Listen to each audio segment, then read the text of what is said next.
오늘도 큐티로 나오신 모든 분들 환영하고 축복합니다. 오늘의 말씀은 마가복음 3장과 4장의 내용입니다.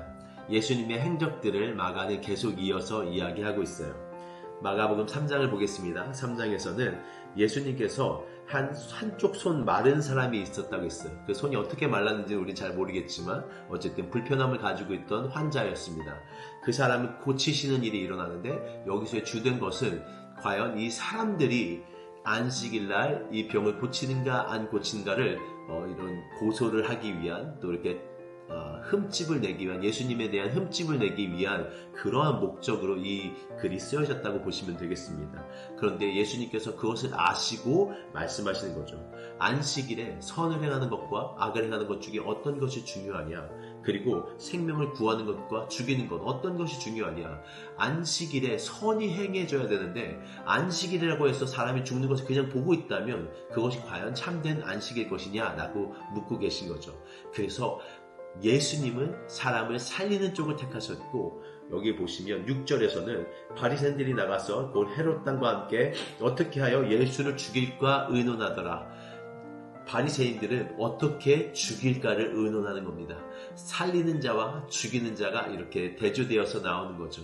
예수님은 살리시는 자, 그리고 바리새인들은 죽이려고 하는 자, 이렇게 나눠놓고 있는 것을 우리가 볼 수 있습니다. 그리고 많은 무리가 예수님 앞에 나아오죠. 그런데 그 중에서 많은 사람들이 고침을 받고, 고침을 받는다는 건 무엇입니까? 이전에 구약 성경에서는 저른바디가 나으며 무엇이 되며 이사야 선지자의 글 중에 어떤 너희가 병들어 있던 것들이 나았고 어떤 것들이 선포될 때 너희의 무너진 것들이 세워지는 그때 메시아가 나온다는 그런 얘기들이 있었어요. 그러니까 이 병자를 고치는 모든 내용들은 구약에 이미 예견된 메시아, 그 왕 대신 하나님의 임재를 말하고 있는 거거든요. 그래서 예수님이 하시는 모든 이 기적들은 내가 바로 하나님이다라고 하는 것을 증명하고 있는 거예요. 그리고 귀신을 쫓아내시죠. 귀신들이 다 뭐라고 이야기하냐면 당신은 11절에 당신은 하나님의 아들이니이다 라고 얘기합니다.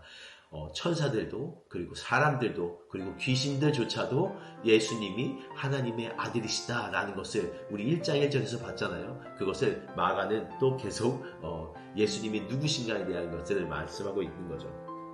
그리고 12제자를 이제 모으십니다. 그 이름들이 하나하나 나오는데 특별히 어떤 사람들을 제자로 세우셨는지, 그리고 제자의 이유와 목적이, 부르신 목적이 무엇인지가 이제 13절부터 나옵니다. 보세요. 하나님 일단 자기가 원하시는 자들을 부르셨다고 했어요. 여러분은 하나님이 원하시는 자입니까? 예수님께서 당신을 원하시겠습니까? 라고 물어본다면 나를 원하실까? 좀 궁금해지기도 합니다. 그렇죠? 그리고 12를 세우셨는데 그 제자의 부르심의 이유가 무엇이었냐면 일단 자기와 함께 있게 하시고 함께 있게 하기 위해서 부르셨다고 했어요. 하나님의 목적은 항상 우리와 함께 계신 겁니다. 야훼, 그 하나님의 이름으로 우리와 함께 계시기를 원하셨고, 두 번째는 뭐냐면 또 보내사 전도도 하며, 그 목적, 우리를 부르신 목적은 전도하기 위함입니다. 그리고 마지막으로는 귀신을 내쫓는 권능도 가지게 하시며, 권능을 주시기 위해 우리가 성령의 능력을 받는다고 하죠. 그래서 하나님의 능력을, 그 권능을 받기 위해 우리를 부르셨다고 하셨습니다. 그러니까 여러분, 하나님의 그 택하심을 받고 하나님의 부르심을 받은 여러분들은 하나님과 함께 있는 분이시며 전도를 해야 되는 분이시며 또 하나님의 권능을 세상을 향해서 이렇게 선포하고 또 능력을 행하는 자들로 살아가야 된다는 그런 의미가 되겠습니다. 그래서 제자 12를 세우셨고, 특별히 시몬과 야고보와 요한에게 새로운 이런 이름을 허락하여 주시죠. 그 이름이 베드로와 그리고 우레의 아들이라는 이런 별명입니다. 하나님은 이제, 예수님은 베드로에게 시몬이라는 이름의 뜻은 듣는다는 거죠. 우리 쉐마 이름의 그 기원이 사이몬이라는 것은 듣는다, 순종한다는 뜻이고, 그 순종과 그리고 반석, 베드로라는 이름을 더하여 주신 겁니다. 그러니까 여기서의 더하신다는 것은 긍정적인 의미인 거예요. 그 이름과 플러스 반석이라는 이름을 더하여 주신 겁니다. 또한 세베대의 아들 야고보와 야고보의 형제 요한, 이 둘에게는 우레의 아들이라는 별명을 주셨어요. 이것도 많은 성경에서는 또 해석하는 분들은 우레의 아들, 그래서 뭔가 이렇게 성질이 나쁘다라고 이야기를 하지만 실제적으로 여기서 예수님은 긍정적인 것으로 천둥의 아들, 무슨 뜻이냐면 하늘의 권능을 가진 자라는 얘기거든요. 그러니까 그 권능을 행하는 자들, 우레의 아들, 이렇게 예수님께서 이름을 정해주신 겁니다. 그리고서는 그들을 하나님께서 불러내시죠. 이 내용이 쭉 나오고, 그 다음에 20절에서 예수님이 많은 사람들을 고치니까 사람들이 오해를 하는 거죠. 야, 이거 귀신을 쫓아내는 거 보니까 제가 귀신 아니야? 귀신이 귀신들과 얘기하니까 그게 말이 통해가지고 귀신이 나가는 거 아니야? 이렇게 오해를 합니다. 그러자 예수님이 분명하게 말씀하시죠. 야, 어떻게 그런 일이 있을 수 있냐? 네가 만약에 사탄에 막 붙들렸어. 그런데 그 삶이 막 행복하고 즐겁고 이러면 그게 말이 되는 소리냐? 이거랑 똑같은 이야기입니다. 사탄이 사탄의 짐을 망하게 할 수가 없어. 그게 말이 되니? 자기 나라를 자기 나라가 빼앗을 수 있는 거? 그런 말이 안 돼. 하나님의 나라가 왔기 때문에 이 나라가 망가지는 거야. 하나님이 있기 때문에 이 붙잡힌 바 된 사람들이 노임을 받는 거야. 그래서 하나님의 나라와 사탄의 이것은 공존할 수가 없다라는 것을 말씀해주고 계시죠.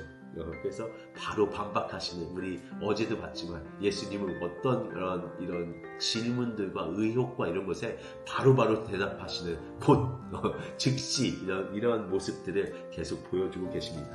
그리고 누가 내 어머니며 형제들이냐라고 묻는 그 질문에 제가 좀 마음에 와닿았어요. 우리가 우리의 가족만을 생각하고 우리 주변만을 많이 생각한다면 하나님의 이름으로 삶을 살아가고 있는 모든 사람들이 다 내 형제며 자매며 내 어머니며 내 가족이다라고 말씀하시는 예수님의 말씀이, 우리가 교회로 부름을 받았다면, 또 우리가 하나님의 사람들로 부름을 받았다면 이 사람이 어려울 때 내가 도와야 되는 것이고, 어떤 사람이 그 힘든 가운데 있을 때 내가 나의 가족을 대하듯이 이들에게 나아가야겠구나 라는 생각들이 또 31절에서 35절을 보면서 느껴지게 되더라고요. 이제 4장입니다. 자, 4장에서는 이제 하나님께서 천국에 대한, 또 말씀에 대한 이야기들을 비유로 이제 계속 이야기를 해주시는 내용이 나와요. 첫 번째는 저희가 너무나 잘 알고 있는 씨 뿌리는 비유죠. 씨 뿌리는 거는 씨를 이제 뿌리는 사람이 뿌립니다. 그런데 어떤 거는 막 이렇게 길가에 뿌려지고, 어떤 거는 이제 가시나무에 뿌려지고, 어떤 것은 새들이 있는 곳에 뿌려지고, 이런 일들이 일어나서 결국 말씀이 듣기는 듣지만 그것이 열매 맺지 못하는 상황 가운데 떨어진다는 거예요. 그러나 어떤 땅에는 좋은 땅에 떨어져서 30배, 60배, 100배의 결실을 맺는다. 이것이 이 씨 뿌리는 비유의 모든 핵심입니다. 그런데 여러분 생각해 보세요. 여기서 중요하게 말하는 건, 제가 이거 다시 보면서 생각했던 게 어떤 거냐면, 뿌리는 거구나.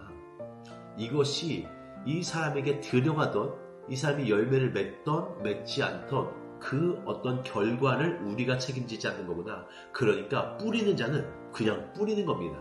전도하는 자는 그냥 전도하는 거예요. 말씀을 전하는 겁니다. 여기서 보면은 말씀이라고 합니다.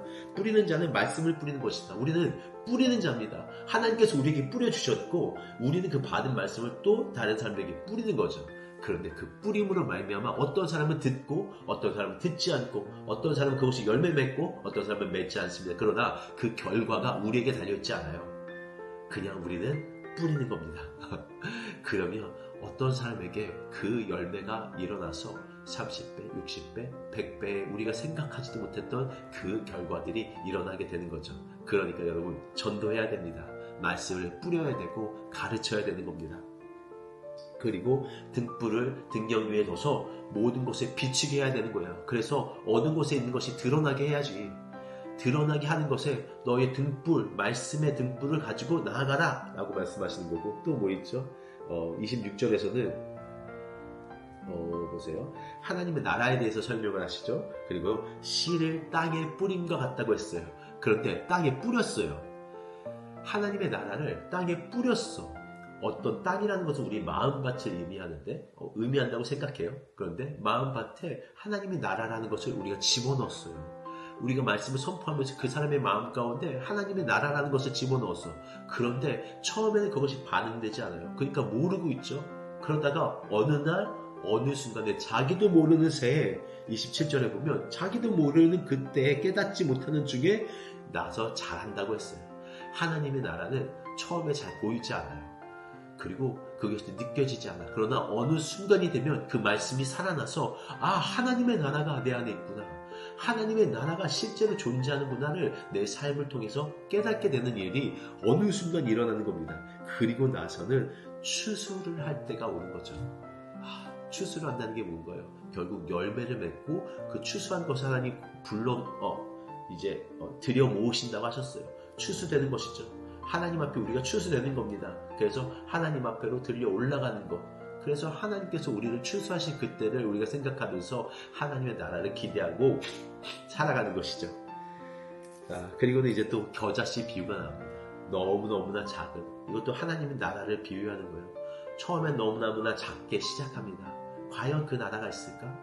과연 그런 곳이 진짜로 존재할까? 라는 의심부터 시작하지만 이것이 어느 순간 점점 자라면서 결국 그것이 새들이 깃들게 되는, 그것이 너무나 풍성해져서 내 마음의 모든 것이 다 하나님 나라로 가득 찬 그날이 온다고 우리에게 말씀해주고 계시는 거죠.